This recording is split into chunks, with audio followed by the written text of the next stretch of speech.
நவகிரகங்கள்ல சனி பகவானுடைய சிறப்புகளை பற்றி பார்க்கின்ற பொழுது, சனி ஒருவருக்கு ஆயுள் காரகனாக இருக்கிறார். அந்த ஆயுள் காரகன் சனி பகவான் பொதுவாக ஒரு ஜாதகத்தில் வலுவாக இருப்பது மிக மிக முக்கியம். சனிக்கு பல்வேறு பெயர்கள் உண்டு. மகேசன், ரவிபுத்திரன், மந்தன், மூடவன், ஆயுள் காரகன் என பெயர் பெற்றவர். நவகிரகங்களில் சனி பகவான் சூரியனுக்கு பகை கிரகமாகும். சூரியனின் மகனாக கருதப்படக்கூடிய கிரகமாகும்.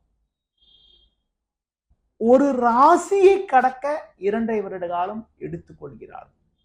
ராசி மண்டலத்தை முழுமையாக சுற்றி வருவதற்கு 30 வருட காலம் எடுத்துக்கொள்வார்.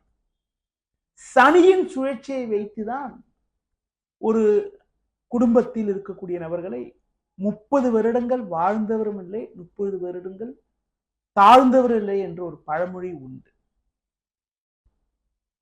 சனி பொதுவாக மகரம் கும்ப ராசிகளில் ஆட்சியும், துலாத்தில் உச்சமும், மேஷத்தில் நீச்சமும், சிம்மத்தில் பகையும் பெறக்கூடிய கிரகமாகும்.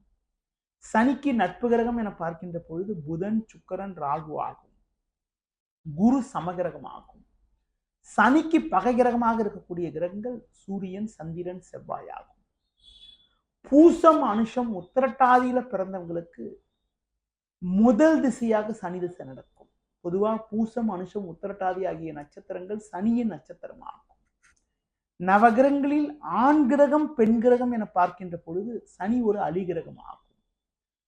அடுத்து குறிப்பாக பார்க்கின்ற பொழுது சனி கருப்பு நிறத்திற்கு அதிபதியாக இருக்கிறார். பொதுவாக ஒரு காரிய தாமதத்திற்கு சனிதான் மிக மிக ஒரு முக்கிய கிரகமாக இருக்கிறார். அடுத்து குறிப்பாக உங்களுக்கு பல்வேறு முக்கிய விஷயங்களுக்கு சனிதான் மிக மிக ஆயுள் காரகனாக இருப்பதால் சனி ஒரு ஜாதகத்தில் பலமாக இருப்பது மிக மிக முக்கியம். சனி ஒருவருக்கு பலகீனமாக இருந்தால் உடல் ஊனம் ஏற்படுவது, உடல் ஆரோக்கிய குறைபாடுகள் ஏற்படக்கூடிய ஒரு அமைப்பெல்லாம் உண்டாகிறது. வேலையாட்களுக்கு காரகன் சனி பகவான் தான். அடுத்து குறிப்பாக ஒரு நீண்ட ஆயுளுக்கும் நல்ல ஒரு ஆரோக்கியத்திற்கும் உடலில் இருக்கக்கூடிய எலும்பு மண்டலத்திற்கும் சனிதான் காரகனாவார். பற்களுக்கு கூட அவர்தான் காரகனாவார்.